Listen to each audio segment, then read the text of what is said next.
Hello दोस्तों, आप देख रहे हैं वॉच विथ मी 24। मैं रुपेश तिवारी आप सभी लोग का इस शो में स्वागत करता हूं। तो दोस्तों, मैं बताना चाहता हूं जिस तरह से आजकल की युवा पीढ़ी अपना रास्ता भटक चुकी है, अपना विजन खो चुकी है, ठीक उसी तरफ कुछ ऐसे भी लोग हैं जो उन्हें सही रास्ते पर लाने की पूरी कोशिश कर रहे हैं, ऑन ग्राउंड लेवल पे काम करने की कोशिश कर रहे हैं। जी हाँ, आज के हमारे जो यंग नेता है वो शिवसेना UBT मतलब उद्धव बाला साहब ठाकरे जी के पक्ष के युवा सेना मीरा भाईंदर जिला सचिव के नेता हैं। तो बिना टाइम वेस्ट किए हम आगे बढ़ते हैं और बुलाते हैं हमारे आज के गेस्ट को, श्रेयस हड़कर जी को।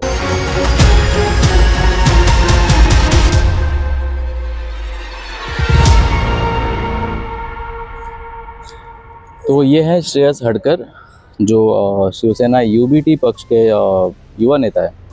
तो मैं सबसे पहले तो जानना चाहूँगा, इवन मैं अपने जो व्यूवर्स जो हैं मैं उनको ये बताना चाहूँगा कि आप सबसे पहले तो बताएं कि आप मतलब जिस पद पे हैं, जैसे आपने बताया कि युवा सेना मीरा भाईंदर जिला सचिव के पद पे, तो उसकी क्या कैटेगरी होती है, कैसे सिलेक्शन हुआ किया जाता है और उनकी जिम्मेदारियाँ क्या होती है? देखो, सर्वप्रथम सगळ्यांना जय महाराष्ट्र। और जैसे का आपका ये सवाल था क्या कैटेगरी है, मैं 2012 से इस राजनीति में हूँ। 2012 से युवा सेना में कार्यरत हूँ। मैं एक शाखा अधिकारी से आज मैं जिला सचिव हूँ। और इसमें कैसा है कि सारे युवाओं के लिए अभी शिवसेना में हर एक ये महिलाओं के लिए एक संगठक है, बेसिक के लिए एक संगठक है और युवाओं के लिए एक सेना है जो युवाओं के प्रश्न पे लड़ती है, झगड़ती है, युवा के प्रश्न उठाती है। जैसे कॉलेज का कोई मुद्दा हो गया, कॉलेज में किसकी फीस का प्रॉब्लम है, एग्जामिनेशन में प्रॉब्लम होता है, एम्प्लॉयमेंट में कुछ प्रॉब्लम होता है, तो ये युवा सेना उस युवाओं के लिए खड़ी होती है, युवाओं की तरफ से आवाज़ उठाती है। ये वो युवा सेना कैटेगरी है। अब जैसे मुझे पहले प्रभाग 14 की, मतलब तभी प्रभाग 14 नहीं था, तभी अब की बात है 2012 की। अच्छा, हाँ, तो प्रभाग वाइज था, मतलब ये अपना तभी अभी प्रभाग 14 अपना दहीसर से लेके घोड़बंदर तक है, चेना तक है, तो तभी छोटा प्रभाग था। तो तभी से मैं शाखा अधिकारी करके काम कर रहा हूँ और पार्टी से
पार्टियों के लिए खास करके उनका ये कहना था कि हर राज्य में हर उस राज्य के स्थानिकों को, उस राज्य की भाषा को, उस राज्य की परंपरा को वहाँ पे सम्मान मिलना जरूरी है।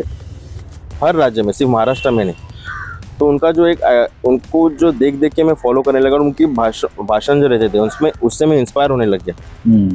बाद में 2012 में उनका देहांत हो गया, फिर उद्धव जी आए। उद्धव जी का भी यही कहना था कि जैसे कि अभी बाला साहब ने एक पत्थर रखा था, पत्थर को चीनी हाथोड़े से मार मार के उसका एक मूर्ति बनाया था जिसका नाम था शिवसेना। और बहुत सारे लोग उद्धव साहब को सवाल करते थे कि जैसे बाला साहब रोक टोकते, बाला साहब का एक ऑरा था, डर था उनका एक, वैसा आपने क्यों नहीं किया, मतलब कुछ हुआ तो मारपीट ये हो। तो बोलते बाला साहब ने एक पत्थर को चीनी हाथोड़े से तोड़ के उसका एक मूर्ति बनाया जिसका नाम शिवसेना था, और फिर मैं उस पर हथौड़ा चीनी मारूं तो शायद वो मूर्ति टूट सकती है। राइट। तो बाला साहब ने एक शिवसेना नाम का मूर्ति मुझे बना के दिया है, जो ये सारे शिवसैनिक है उनको मैं तोड़ना नहीं चाहता हूँ, उनको मैं जोड़ना चाहता हूँ और उनको हर घर घर में पहुँचाना चाहता हूँ और घर घर में शिवसेना पहुँचाना चाहता हूँ। और वही उससे प्रेरित होकर आज मैं आदित्य साहब के युवा सेना जो आदित्य साहब युवा सेना प्रमुख, उनके नेतृत्व में आज हम लोग काम कर रहे हैं। और वो मुझे लगता है कि इस महाराष्ट्र के नहीं तो पूरे देश में एक अलग ही सोच के एक युवा लीडर है, जो इनको नॉलेज बहुत ज़्यादा है। मेरे को लगता नहीं इतना युवा नेता आज इस देश में है जिनको आदित्य साहब जितना नॉलेज हो। इसलिए उनसे प्रेरित हो कि मैं हमेशा, और एक दिल से कनेक्शन है ठाकरे से, ब्रांड ठाकरे से दिल से कनेक्शन है जो कभी टूटेगा नहीं। वो ब्रह्मा देव खुद भी आए तो भी नहीं तोड़ पाएंगे। ये बहुत बड़ा स्टेटमेंट है कि मतलब कहीं ना कहीं क्लियरली ये बताना चाहते हैं कि भाई मरते दम तक मतलब मैं ठाकरे परिवार के साथ ही हूँ। राइट, बराबर। खैर आपके लिए मेरा पहला सवाल ये है कि आपका पॉलिटिकल जर्नी कैसे स्टार्ट हुआ और युवा सेना तक पहुंचने तक का सफ़र कैसा था? नहीं, जब से मैंने चालू किया तब से मैं युवा सेना में ही हूँ। जैसे मैंने पहले ही बताया कि शाखा अधिकारी से मैंने चालू किया था। और हमेशा मुझे ये था कि चलो महिलाओं के लिए महिला संगठन है जो काम कर रही है बहुत अच्छे से। बेसिक के लिए जैसे मतलब उम्र वाले लोग हैं, उनके बेसिक लोग हैं जिनको बहुत ज़्यादा अनुभव है पार्टी में, राजनीति का बहुत ज़्यादा अनुभव है, उन लोग बेसिक के लिए करते हैं। तो युवाओं के लिए मैंने सोचा कि मैं युवाओं में जाऊँगा कि जहाँ से अपन चलते अपने को मालूम है कि प्रॉब्लम्स क्या क्या आए थे अपने को, जो मैंने देखा है वो शायद किसी और को देखना ना पड़े। तो उस चीज़ के लिए हमें फाइट भी करने मिलेगा। तब मैंने सोचा कि नहीं, अपन युवा सेना में रहेंगे फिलहाल के लिए। तो जैसे पार्टी आदेश देगी, उद्धव साहब आदेश देंगे, हमारे जिला प्रमुख आदेश देंगे, वैसे हम काम करते रहेंगे। आपके हिसाब से जैसे कहते हैं कि एक आइडियल युवा नेता जो होता है उनमें ऐसी क्या क्वालिटी होती है, चाहे क्या क्वालिटी होनी चाहिए? एक आइडियल युवा नेता एक ऐसा होना चाहिए जो युवाओं के प्रश्नों पर खड़ा रहे। जैसे मैंने बताया था अभी मीरा भाईंदर के गवर्नमेंट स्कूल से, जिनकी हालत बहुत ज़्यादा ख़राब है, इसलिए शायद कोई वो स्कूल में एडमिशन नहीं लेता है। खाली गोर गरीब जो जनता है वो लेते हैं क्योंकि वो बेबस है, उनको कोई ऑप्शन नहीं। तो ऐसी बहुत सारी चीज़ें, कॉलेजेस में कितने प्रॉब्लम होते हैं, एग्जामिनेशन में पेपर लीक के प्रॉब्लम होते हैं। तब जाके एक युवा नेता को युवाओं के प्रश्नों पे खड़ा रहना चाहिए, जाकि नो ड्रग्स कैंपेन जहाँ पे युवा सबसे ज़्यादा बर्बाद हो रही है आज की। तो ऐसे सारे प्रश्न उस युवा नेता में युवा नेता को पढ़ने चाहिए, ताकि युवा बचे रहे। युवा बचेगा तो देश बचेगा आगे। ये मतलब एक बहुत अच्छा स्लोगन भी हो सकता है ना, युवा बचेगा तो देश बढ़ेगा आगे। खैर, लेकिन जैसे आप बता रहे हैं कि मीरा भाईंदर के जो बीएमसी स्कूल है उसकी हालत बहुत ख़राब है, तो क्या ये सिर्फ मीरा भाईंदर के ही स्कूल ख़राब है या फिर बाकी सब जगह का सही है? मतलब देखो, ये अभी क्वेश्चन मतलब उठ सकता है इस तरह से, जिस तरह आप बता रहे हैं कि सिर्फ मीरा भाई।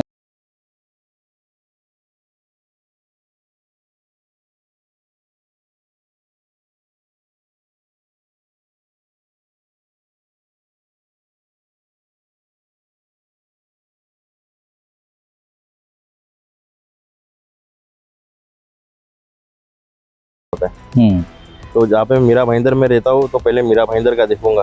राइट। और मीरा भाईंदर के जिला सचिव पे हो तो हम लोग का लास्ट मंथ में ही बात हुआ था हमारे जिलाधिकारी से।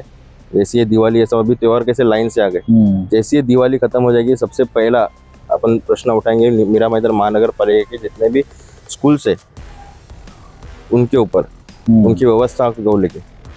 अब आप देखोगे ना तो मुंबई साइड के बहुत सारे ऐसे महानगर पालिका जो आदित्य साहब जब शिवसेना का महापौर था, शिवसेना का जब महापौर मुंबई में था, तब बहुत सारे महानगर पालिका के स्कूल में आदित्य साहब ने टैब बांटे थे ताकि बच्चों लोग पे बोझा ना करे बैग का, बुक का टेंशन थोड़ा कम हो जाएगा। जो कोई लोग आज के तारीख में बुक भी खरीद नहीं पाते, राइट, ऐसे भी कोई बहुत गरीब लोग हैं। तो आदित्य साहब ने तभी एक वो कल्पना लाई थी। तो मेरा तो यही कहना है कि धीरे धीरे क्यों ना सही पर एक मीरा भाईंदर महानगर पालिका जो सरकारी स्कूल है उसको ऐसा बनाओ कि प्राइवेट वालों को शर्म आ जाए कि ये स्कूल है कि क्या है। फिर लोगों को देख के लगना चाहिए नहीं मेरा बेटा यही जाना चाहिए। राइट। और सारे जितने भी अपने अभी के पीढ़ी है, जो अभी हम लोग थे तभी हम लोग के घर पे सुबह सुबह वक्रतुंडा महाकाय बोला जाता था। राइट। हाँ। शाम को शुभं करोति कल्याणम बोला जाता था। हाँ। ये पीढ़ी, आज की पीढ़ी जो है ये सब भूलते जा रही है। तो वो कहीं तो मीरा भाईंदर जितने भी नगर पालिका के स्कूल है वहाँ पे होना जरुरी है की अपनी संस्कृती बोलते ना, आपली संस्कृती जपायला आपलीच लोक लागतात. बरोबर. म्हणून आमचं असं म्हणणं असतं प्रत्येक वेळी की संस्कृती जपायची ते शाळेपासून, कारण शाळेत जास्तीत जास्त लोक विद्यार्थी हे शाळेत असतात, जास्त वेळ त्यांचा शाळेत असतो, घरी कमी असतो, त्यामुळे ते शिक्षण शाळेतच दिलेलं परवडलं. जैसे आप बता रहे थे मीरा भाईंदर के बारे में, तो मीरा भाईंदर के सबसे बड़े इश्यूज क्या है जिनके ऊपर आप एक्टिवली काम कर रहे हो अभी फिलहाल के टाइम पे? देखो इश्यूज तो रास्ते का है, बहुत ज़्यादा रास्ते का है। मैंने हमेशा मैं बोलता हूँ कि इतना धूल है मेरा भाईंदर में हम्म, कि आप घर से सिर्फ नहा के निकलो, हम्म, रास्ते पे आपको पाउडर अपने आप लग जाएगी। हम्म। आपको पाउडर लगाने की ज़रूरत नहीं है, आपके बाल एकदम जेल लगाने की ज़रूरत नहीं है। मीरा रोड स्टेशन आते आते आपका बाल भी कड़क हो जाएगा। कड़क हो जाएगा। इतना मीरा भाईंदर का मतलब पॉल्यूशन पॉल्यूशन, हाँ। पॉल्यूशन है। और वो सरकार की देन है अपने को, क्योंकि अपन टैक्स भरते हैं तो कुछ तो सरकार को देना है। तो सरकार ने अपने को पॉल्यूशन दिया कि लो तुम लोग भी मजे करो, क्योंकि तुम लोग घर से जल्दी निकल पाए, जाते जाते तुम्हारा मेकअप हो जाए और तुम ऑफिस में पहुंच जाओ। तो एक सबसे बड़ी समस्या है। रास्ते का आप घोड़बंदर का रास्ता देखो, हम्म, जब जाओ तब जैम रहेगा। हम्म, मुझे पता नहीं कि इतने सरकार आ गए, हम्म, इतने एमएलए आ गए, इतने खासदार आ गए, लेकिन अभी के खासदार, अभी के एमएलए क्या वो रास्ते से जाते नहीं है? खुद यहाँ पे उप मुख्यमंत्री साहब आके गए, रास्ते का निरीक्षण करके गए और बोला 3 दिन में एक ये लेयर रहेगा, एक वो लेयर रहेगा, ऐसा लेयर रहेगा। कुछ लेयर दिखा ही नहीं। पहले का जो था वो भी लेयर गायब हो गया। तो क्या कर रहे थे इन लोग आके क्या कर रहे? देख रहे लोगों की दिशा भूल कर रहे। कितने लोग का एक्सीडेंट हुआ। अभी मेरे को एक बात बताओ, आप हेलमेट नहीं पहनोगे ना तो आपको फाइन है। राइट। आपके पास पीयूसी नहीं रहेगा, आपको फाइन है। लेकिन अगर खड्डे में कोई गिरा तो क्या उसकी घर वालों को भरपाई आपकी सरकार देगी? कोई नहीं। ये तो मतलब मुझे लगता है कि जैसे मेरा जन्म मुंबई का है, मैं बड़ा हुआ मुंबई में, मेरा पूरा एजुकेशन मुंबई में, मराठी मीडियम से मैंने पढ़ा है खुद।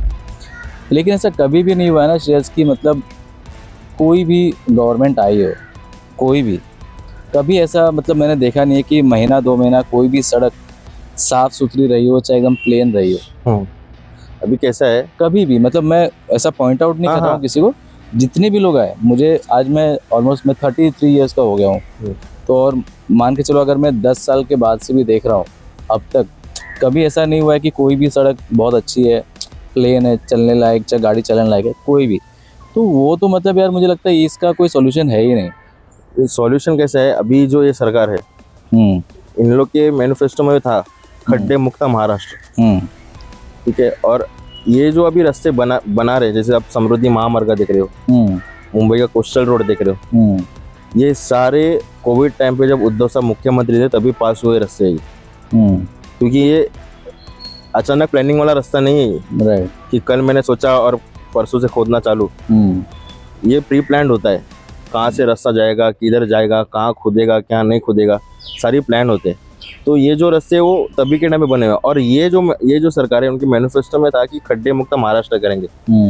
देखो जो हो गया, पर लोगों ने अभी तुमको उसी मैनिफेस्टो पे चुन के दिया है। राइट। जो अभी के यहाँ के खासदार है, वो इलेक्शन के बाद से आज तक यहाँ पे दिखे नहीं। बीच में दिखे थे, एक पिक्चर में काम किया था उन्होंने, कौन सा था वो? धर्मवीर। धर्मवीर। हाँ, स्टार्टिंग के शॉट में खाली उन्होंने काम किया था वो खासदार ने। अच्छा, अच्छा। हाँ। तो खाली वही पे दिखे थे, बाकी तो खासदार तो दिख ही नहीं रहे मुझे। इनके घोड़बंदर के अभी इन्होंने हिंदुत्व का एक मुद्दा मैनिफेस्टो में डाला था। क्या घोड़बंदर में जितने लोग मरे वो हिंदू नहीं थे? बिल्कुल यार। कितने लोग हिंदू भी लोग मरे ना। बिल्कुल, बिल्कुल। उनके परिवार का क्या? तुम चलो आज उसको 10 लाख, 15 लाख, 1 करोड़ भी दे दोगे, पर क्या उसकी जान वापिस आएगी? ना, कभी नहीं। मेरे पास तो एक ऐसा ऐसा एग्जाम्पल है कि मैं वहाँ से आ रहा था, एक रिक्शा में एक लड़के को डाल दिया, वो जगह पे गया ऑन द स्पॉट। रिक्शा में उसको डालता, उसके घर वालों को फ़ोन किया था। उसकी बीवी ने बोला, अरे 1 घंटे पहले मेरे को बोला कि मुझे खाना बना के रख, मैं जस्ट पहुंच रहा और घर पे के खाऊंगा करके। मतलब फिर मेरे को रोंगटे आए हाथ में कि 1 घंटे पहले उसने उम्मीद थी वो पति घर पे आके खाना खाने वाला है और तुमने बीच में न्यूज़ दी। ये शायद एक किस्सा मैंने भी सुना था ये। हाँ हाँ, घोड़बंदर रास्ते हाँ, पे हाँ, हाँ। लगातार 3 दिन एक्सीडेंट हुआ था और तीनों दिन डेथ हो गई है। और उस समय कोई जिम्मेदार व्यक्ति कोई नहीं था जिसने रिस्पॉन्सिबिलिटी उठाई हो। हाँ, तो उसको हम लोग ने लेके जाके हॉस्पिटल में रखा था, तब जाके प्रोसीजर चालू हुई थी। उसके घर वाले आए थे, मैंने बोला ठीक है अब आप अपने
20 दिन बाद आओ। अरे दुख अभी रहा है, 14 दिन बाकी है, आदमी बचेगा तब तो टेस्ट करेगा। मैं भी एक सरकारी हॉस्पिटल में गया था, काफी मतलब साल 2 साल होने आ गया मुझे। तो उन्होंने एक रिपोर्ट दिया था कि ये रिपोर्ट आपको लाना है। मैं गया था वहाँ पर, तो उन्होंने मुझे 35 दिन के बाद का उन्होंने टाइम दिया कि हाँ। ये बोल के कि मशीन ख़राब है। अरे तो मशीन ख़राब है तो 35 दिन के बाद आप अपॉइंटमेंट दे रहे हो, जबकि मेरे को कल दिखाना है चाहे परसों दिखाना है। हाँ मतलब जो सिस्टम जिस तरह से काम कर रहा है, खास करके सरकारी अस्पतालों में, अगर नॉर्मल कोई मीडियम क्लास का आदमी चाहे कोई लोअर क्लास का आदमी वहाँ पर जाता है अपना इलाज कराने के लिए, तो मुझे लगता है कि वो ज़्यादा टाइम तक उसकी लाइफ लाइन नहीं है फिर। बराबर है। और इनका कैसा है, अगर तुम्हारे पास राशन कार्ड रहेगा तो ही तुम्हारा इधर ऑपरेशन हो पाएगा। और मेरे को एक चीज़ बताओ, राशन कार्ड के लिए एनुअल इनकम लगता है 65,000। अब नॉर्मल रिक्शा वाला छोड़ो, नॉर्मल भिखारी भी रास्ते का साल का 1 से 2 लाख रुपए आराम से कमा। आराम से। पर क्या वो राशन कार्ड के लिए एप्लीकेबल है? नहीं है। 65,000 तो कौन कौन नहीं कमाता है, हर कोई कमाता है। पर 1-2 लाख वाला 5 लाख एनुअली कमाने वाले आदमी के घर पे ना फाइनेंशियल प्रॉब्लम होते हैं, उसके पास ऑपरेशन के पैसे नहीं होते। तो तुम क्यों ये राशन कार्ड लेके आओ, ये लेके आओ? क्यों 5 लाख वाले से तुम लोग टैक्स नहीं लेते? यार लेकिन मैं एक बात बोलना चाहूँगा श्रेयस, की जैसे बताया, अब मुझे तो ये कैटेगरी नहीं पता थी कि 65,000 जिसका होता है उसी का ही राशन कार्ड बनता है। मुझे सिर्फ इतना पता था कि जिसका अपना खुद का घर है वो ऑफिशियली राशन कार्ड के लिए अप्लाई कर सकता है, बट उसका इनकम बहुत ज़्यादा नहीं होना चाहिए। बराबर। तो वो भी नहीं होता, राइट। तो लेकिन यार मेरा कहने का क्या मतलब है कि जिसका साल का 65,000 रुपीज़ अगर इनकम है और जिस तरह की महंगाई है, वो सर्वाइव कर पाएगा? नहीं कर पाएगा। ये सरकार के ये रूल्स है ना, ये बहुत ज्यादा खराब। 65,000 कौन नहीं कमाता? मैं मतलब वही तो आज आपको के बोल रहा तारीख में अगर मतलब 65,000 अगर कैलकुलेशन किया जाए तो महीने का उसका 4-4,500 का इनकम होना चाहिए। हूँ। हाँ, तो महीने के 4,000-4,500 के इनकम में कौन जिएगा? कौन जिएगा? कौन जिएगा? वही कैसे तो कोई बताओ। सर्वाइव कर सकता है? मतलब मुझे ये चीज़ पता ही नहीं था। मुझे लगता है बहुत लोगों को नहीं पता होगा। नहीं पता है ना। सबको सिर्फ ये पता है कि हाँ, राशन कार्ड बनाने के लिए अपना घर होना चाहिए। भाड़े के घर में भी मिलता है, लेकिन उसमें भी उन लोग कैलकुलेशन लगाते हैं कि भाई तुम भाड़ा भर सकते हो तो राशन क्यों नहीं ले सकते? अरे ये क्या सवाल हो गया? भाड़ा भर सकता है मतलब राशन नहीं ले सकता? नहीं ले सकता भाई। भाड़े पे रहता है, उनको हमको मालूम है हमारे घर पे क्या होता है। वो हाँ, मजबूरी में रह रहा है यार भाड़े पे। तुम भाड़ा भर सकते हो तो राशन तो ले ही सकते हो, ये उनका सवाल रहता है राशन ऑफिस में।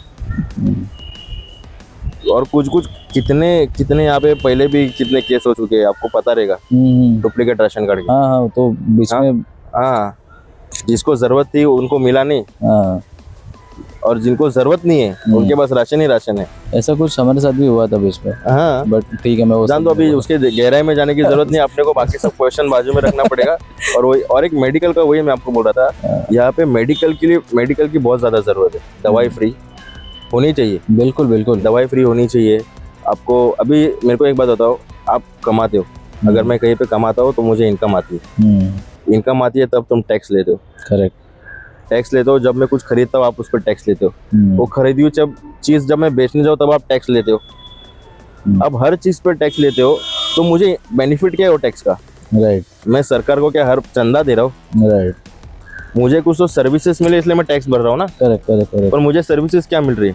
राइट। अभी आपके साथ ही हुआ, आप इतना टैक्स भरने के बाद भी आपको 30 दिन बाद आने बोला रिपोर्ट निकालने के लिए। मशीन बढ़ाओ। राइट। नई नई जगह पे, नई वो जगह पे 5-5 हजार 6-6 हजार करोड़। हम लोग को तो जीरो सोचते सोचते ही हम लोग ये हो जाते हैं। 6,000 करोड़ मतलब खाली भ्रष्टाचार हो गया 6,000 करोड़ का, ऐसा हो जाता ये था। क्या अमाउंट क्या होता है यार? लेकिन जैसे मतलब बहुतों लोगों ने सुना होगा, मतलब आपने तो, चलो आप तो सुनते रह रहे हो, जैसे बहुत बहुत सुना जाता है ना कि 20,000 करोड़ का बिल पास हुआ है, 8,000 करोड़ का बिल पास हुआ है। हाँ, वो चीज़ जाती कहाँ है? वो सच में उतना अमाउंट होता है क्या? उतना अमाउंट दिया होता है, जाता है क्या? अमाउंट होता है, तो वो लोगों तक तो पहुंचता ही नहीं है यार। लोगों तक और नहीं वो पहुंचता है। चीज़ें कोई पूछने भी नहीं आता है। कैसा, एक छोटी सी कहानी मैं आपको बताता हूँ कुछ मिनटों की। एक गांव में ना ये रहता था विकास, गांव में विकास रहता था, जिसकी बहन थी निधि। हम्म वो क्या करती थी, उसकी मम्मी घर पे टिफिन बना के विकास को निधि को बोलती थी, निधि है खाना है, विकास को जाके दे दे। अब विकास इतना दूर था, बीच में निधि को भूख लगती थी, निधि खा लेती थी। निधि रोज खा खा के हट्टी कट्टी, विकास पतला होते जा रहा था। निधि तो निकल ही रहा है पर विकास तक पहुंच नहीं रहा है, बीच में कोई तो खा रहा है और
उद्धव साहब आ गए। उद्धव साहब के बाद भी खुद राज साहब छोड़ के चले गए, पर राज साहब ने शिवसेना नाम लेके नहीं गए, राज साहब ने खुद की पार्टी बनाई। राइट। यहाँ की वहाँ के शिवसेना के तोड़ वोड़ के उन्होंने नहीं बनाई, उन्होंने खुद की एक पार्टी बनाई, खुद के कार्यकर्ते बनाए। फिर भी शिवसेना है वैसे ही है। अभी सबसे बड़ा धोखा गद्दारी का हुआ। गोवा, गुवाहाटी, गुजरात, सूरत सब भागे। इतने सब भागने के बाद भी शिवसेना को कुछ फर्क पड़ा?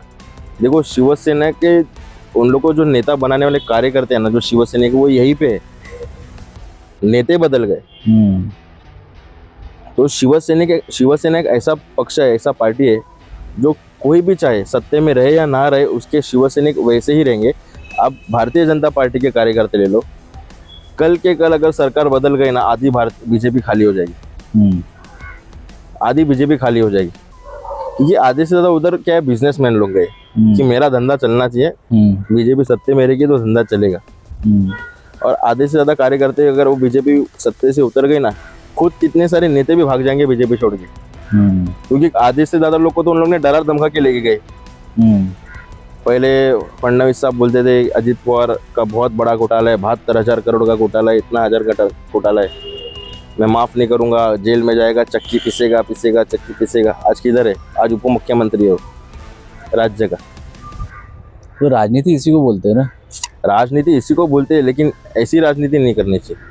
अगर आप किसी को बोल रहे हो लेकिन ये गलत है, ये गलत है, लेकिन जैसे कि आप बताएं कि आप बाला साहब ठाकरे को बहुत मानते हैं, ठाकरे फैमिली को बहुत मानते हैं, तो उनका जो उद्देश्य है आप उस चीज़ का पालन करते हुए आ रहे हैं, राइट? बराबर। तो बाकी के जो भी पॉलिटिशियंस हैं, मैं किसी का नाम मेंशन नहीं करना चाहूँगा, जो भी बाकी के जो पॉलिटिशियंस हैं, उनको तो कहीं ना कहीं अपने आप को बचाना है ना। तो अपना बचाव करने के लिए वो राजनीति में वो तो कुछ भी कर सकते हैं। और मुझे लगता है कि, मुझे क्या लगता है, लोग खुद कहते हैं कि राजनीति इसमें कभी भी कुछ भी हो सकता है, कभी भी कोई कहीं भी जा सकता है। देखो कैसा है, मतलब में है, बुरा समय आया तो बाप बदलने की औलाद हमारी नहीं है।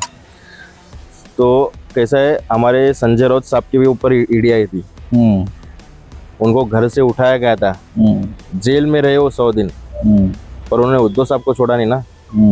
अरे जो आदमी ने तुमको बड़ा किया है, आज बाला साहब के लिए कितने शिवसैनिकों ने जान दी, गाड़ी के नीचे आके मरे कुछ, कितने शिवसैनिक को पुलिसों ने तभी मारा था, ऑर्डर आई थी ऊपर से, पर बाला साहब को छोड़ा नहीं। जिन्होंने आपको बड़ा किया है, जिन्होंने आपको बनाया है,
उन्होंने कहा था कि जिस तरफ हवा बहती है उस तरफ बह जाओ।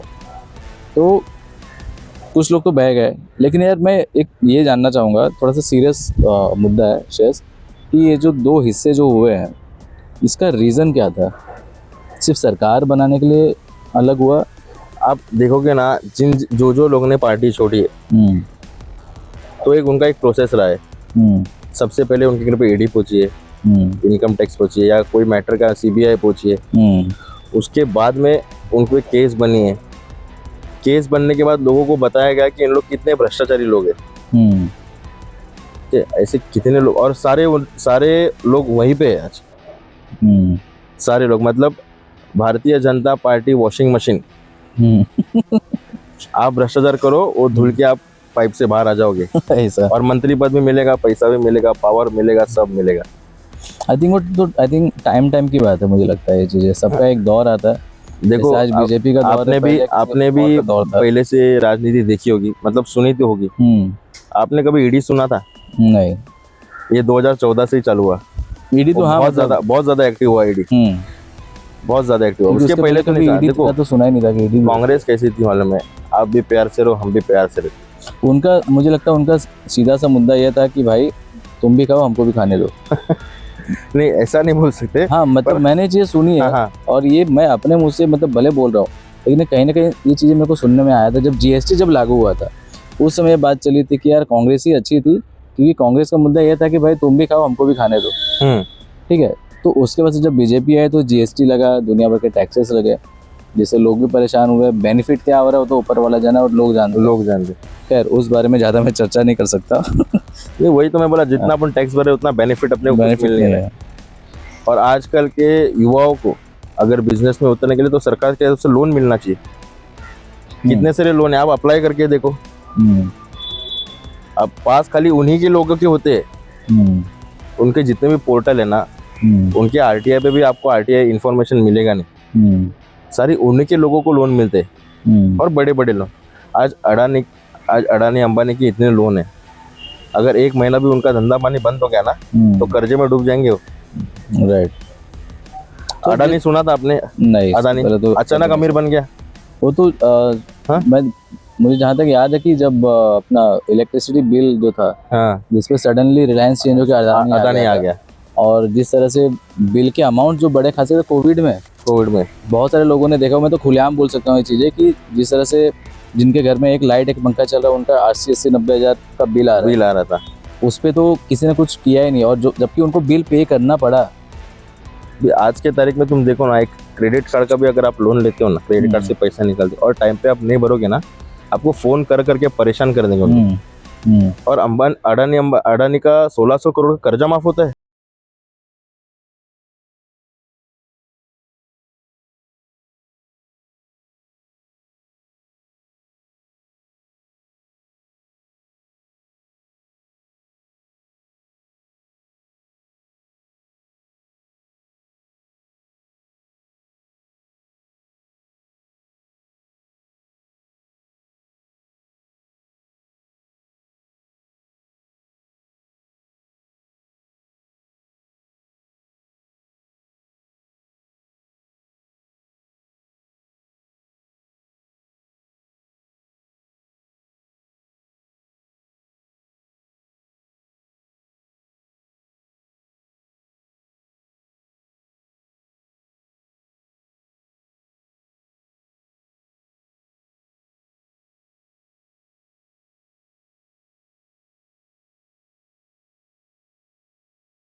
मुझे सबसे ज्यादा यूपी में एक्सपोर्ट होता है, और जो बीफ की कंपनी चला रहे वो खुद हिंदू है। क्या नाम है उनका? उसमें से एक नाम है सुनील कपूर। सुनील कपूर। आप गूगल भी करके देखो, आपको सारे नाम मिल जाएंगे। तो तुम धंधा करके कमा रहे हो और हमको बोल रहे हो कि बीफ जिधर भी मिलेगा उधर मारपीट करो।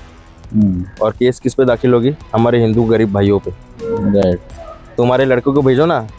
तो ये तो खुलेआम राजनीति हो रही है ना यार, बट ये लोगों को क्यों नहीं समझ में आ रही है कि यार मतलब ये किस तरह की राजनीति है कि मतलब हमको ही बोला जा रहा है, हमको ही आगे किया जा रहा है, हम ही केस ले रहे हैं और हमको 1 रुपए का फायदा तक नहीं हो रहा है। वो फायदा तो हो रही है, 1 रुपये चलो 500 रुपये वो जामीन का पैसा दे भी देंगे, लेकिन वो केस का दाग तो लग गया। आगे कितने किसी के problems न्याय आएंगे। न्याय और हक के लिए लड़ो, चेस लो तो चलेगा, सुकून मिलेगा आपको, किसी के लिए लड़ा मैं। लेकिन ये फालतू चीज के लिए आप धर्म धर्म के मामले में भड़का के गरीब घर के हिंदू को आप लड़ने भेज देते हो और अपने बेटे को एसी में बिठाते हो। अपने बेटे आए हो कभी, उनके बेटे आए हिंदुत्व के लिए? ये तो व्यूवर्स जो देख रहे हैं उनको समझ में आनी चाहिए चीज़ें। हालांकि मैं बड़ा थोड़ा सा ओपन माइंड का आदमी हूँ कि मैं भले सुनता सबकी हूँ, लेकिन जो मुझे सही लगता है कि हाँ ये सही चीज़ है, ये मुझे करना चाहिए, मैं करता हूँ। लेकिन ऐसा नहीं कि मुझे फलाना ने बोल दिया कि ये करना है, चाहे किसी ने मेरा ब्रेन वॉश करने की कोशिश किया तो मेरा ब्रेन वॉश हो गया। भाई वो सब चीज़ें हम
कहते हैं कि आपके हिसाब से पार्टी के बाला साहब ठाकरे आइडियोलॉजी को युवाओं तक कैसे पहुंचाया जा सकता है? जो अभी के जो युवा है, जो यंगस्टर्स हैं, वो मतलब मुझे लगता है कि अपना विजन खो चुके हैं, अपना रास्ता खो चुके हैं कि उनको करना क्या है एग्जैक्ट। वो बहुत आउट चल रहा है उन सब चीज़ों, जैसे आपने बताया कि ड्रग में जा रहे हैं, है ना, बहुत अलग अलग चीज़ों में जा रहे हैं। तो बाला साहब ठाकरे की जो आइडियोलॉजी अगर वो फॉलो करते हैं तो मुझे लगता है शायद वो सही ट्रैक पे आ सकते हैं। तो उनके लिए आप मतलब क्या बोलना चाहोगे? देखो कैसा है, बाला साहब ठाकरे ये घर घर में पहुंच चुके और ये सबको मालूम है। पर कैसा है, अगर मैं कुछ बोलूँ ना तो लोग अच्छा चीज हटा देते और बुरा चीज फटक से पकड़ लेते। जैसे कोई इंटरव्यू में बाला साहब ने बोला था, हाँ पीता हूँ ना मैं बियर, और पीना भी चाहिए। तो शायद ये सोच के लोगों ने पहला बियर पीना चालू कर दी। उनकी बातों को नहीं उनकी सुने। बातें को नहीं सुना। तो ऐसा भी है कि बहुत खतरनाक है युवा आज के लोग। इन लोग गलत चीज फटक से अडॉप्ट कर लेते, क्योंकि उसमें मजा आता है। और वो कैसा है, वो लाइफ लॉन्ग नहीं है, वो शॉर्ट टाइम है। राइट। अभी आपको मजा देगी, आगे की सजा जरूर देगी। जब वो किसी बहुत ज्यादा है सरकारी अभी जब वो किसी ड्रग्स। सरकारी अस्पताल में जब पहुंचेंगे शायद तब समझ में नहीं, आएगा। अस्पताल तो छोड़ो, वो तो लास्ट स्टेज आ गया। तो ये जब आप चालू करते हो ना ड्रग्स वग्स, ये स्टार्टिंग में मजा आता है, स्टार्टिंग में पिलाने के लिए दोस्त मिल जाता है। बाद में जब आपको तलब आती है ना तो दोस्त नहीं मिलता है। जब आप वो पैसे के लिए कुछ और गलत काम करते हो, करेक्ट। तो बाद में आपके फैमिली को अफेक्ट होगा, सबको अफेक्ट होगा। और जो उम्मीद से अपने माँ बाप आपको पढ़ा रहे,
टॉवल, बाल में लगाने वाला तेल, साबुन, पेस्ट, महिलाओं के लिए कुछ सैनिटरी पैड्स भी है। हाँ। ऐसे सारी चीज़ें एक किट बना के हम लोग बेचे। यहाँ से 100-200 ट्रक, सैकड़ों ट्रक यहाँ से जाने वाले आज शाम को 8 बजे ओके। उस गांव में, और उस गांव में पूरा किट बटा जाएगा। वो किट पे किसी पार्टी का फोटो नहीं रहेगा, कुछ नहीं रहेगा। तो फिर यार, फिर जैसे मैं किसी को टारगेट नहीं करना चाहता, लेकिन यार मुझे ऐसा लगता है कि जब सामने वाला व्यक्ति जब कोई एक काम कर रहा है, वो अपना ढिंडोरा पीट रहा है, तो लोग भी इतने होशियार है कि जब तक आप ढिंडोरा नहीं पीटोगे उनको नहीं मालूम पड़ेगा। तो आप ये मतलब जैसे बोलते हैं गुप्त दान, तो ये गुप्त दान करके आप मतलब चलो अच्छा काम कर रहे हो, उसमें कोई डाउट नहीं है यार, लेकिन लोगों को एटलीस्ट पता तो होना चाहिए कि ये चीज़ें कहाँ से आई है और किसके नेतृत्व में आई हुई है, ताकि वो लोगों तक वो एक मैसेज आएगा कि हाँ भाई फलाना जगह से हम लोग को ये चीज़ें मिला हुआ था। वहाँ पे हमारे खासदार है ओम राजे निम्बाड़कर, मराठवाड़ा में, और वो बहुत तगड़े खासदार है। आप वीडियो देख सकते हैं, जिस दिन बाढ़ आई इतने पानी में वो खासदार उतर के लोगों को कंधे पे बिठा के, लोगों का सामान कंधे पे लेके, जहाँ पे पानी नहीं है वहाँ पे जमा कर रहा था।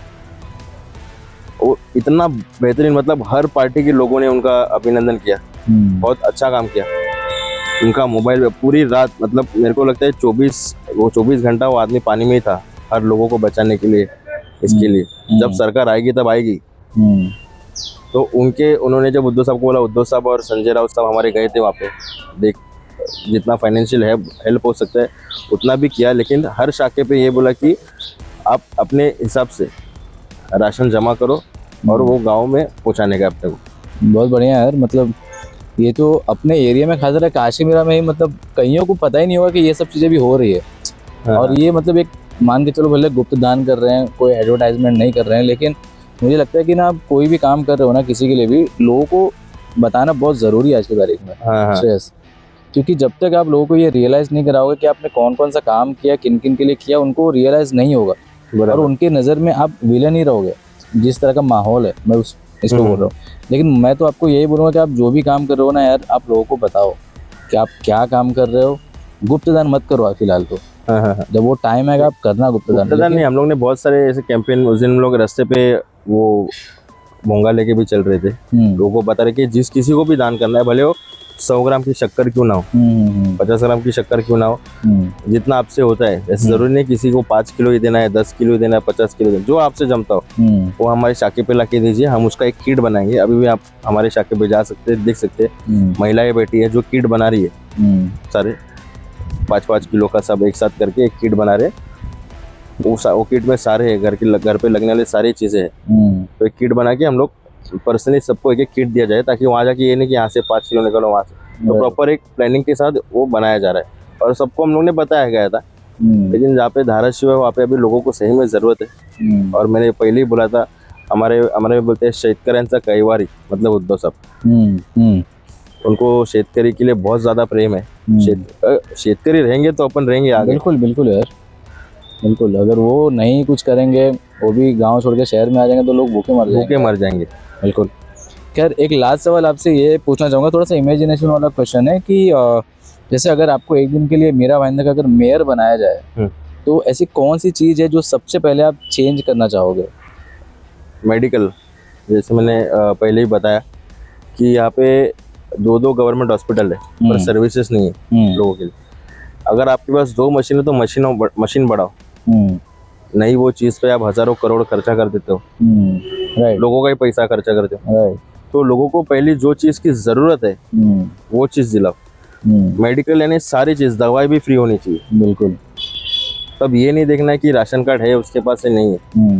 हाँ, जिसको प्राइवेट में जाने का, जिसकी अगर उतनी कैपेसिटी है तो प्राइवेट में जाएगा, खुशी। कोई अमीर आदमी जानबूझ के सरकारी हॉस्पिटल में नहीं आता है। राइट।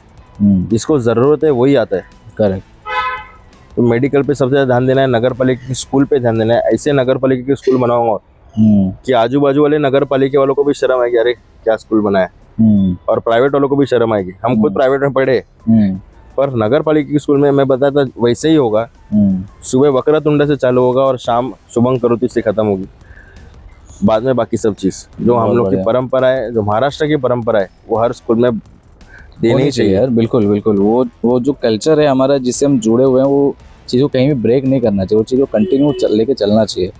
खैर, 2-4 मैं आपसे सवाल करूँगा रैपिड फायर, आपको मतलब इंस्टेंट आंसर करना है, उसमें आपको ज़्यादा सोचने को टाइम नहीं मिलेगा। तो सबसे पहला तो ये है कि फेवरेट पॉलिटिकल लीडर, पास्ट या प्रेजेंट? ओनली ठाकरे।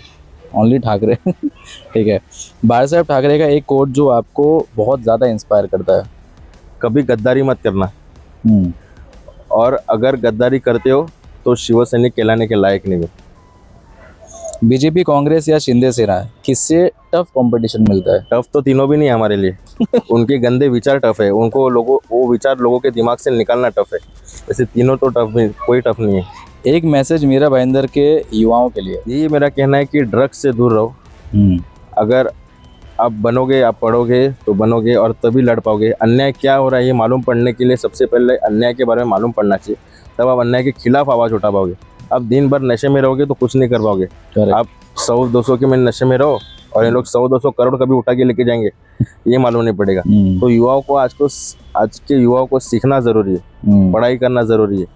अब यहाँ पे लाइब्रेरी बनने वाला है, आपके माध्यम से भी बताना चाहता हूँ कि फ्री में लाइब्रेरी अपने गार्डन में बनने वाला है। तो यहाँ पे आइए, उस लाइब्रेरी का लाभ उठाइए। मालूम पड़ा वही पेपर के रोल बना के तुम उसमें ही नशा कर रहे हो। तो ऐसे मत कीजिए। ये युवाओं के लिए लाइब्रेरी खुल रहा है, तो आप यहाँ पे आके अभी थोड़े ही दिनों में आप यहाँ पे पढ़ सकते हो, कुछ बन सकते हो और ज्ञान ले सकते हो। ज्ञान कभी ख़त्म नहीं होता। बहुत बढ़िया। तो दोस्तों, ये थे श्रेयस हडकर, जो शिवसेना यूबीटी पक्ष के युवा सेना मीरा भाईंदर जिला के सचिव नेता हैं, और इन्होंने जो भी चीज़ें बोली है, मतलब मुझे काफ़ी अच्छा लगा सुन के, और मैं थोड़ा सा इंस्पायर भी हुआ इनसे। और मैं उम्मीद करूँगा कि आपको ये वीडियो पसंद आया होगा, और मैं चाहूँगा कि इस वीडियो को आप मैक्स टू मैक्स जितना शेयर कर सकें, और जितना ज़्यादा आप लोग कमेंट करेंगे उतना ज़्यादा बेटर होगा मेरे लिए, ताकि मैं और भी चीज़ों को सुधार सकूँ। अगर आपको लगता है कि कोई पॉइंट गलत था तो कमेंट करके आप ज़रूर बताएं। तब तक के लिए थैंक यू सो मच।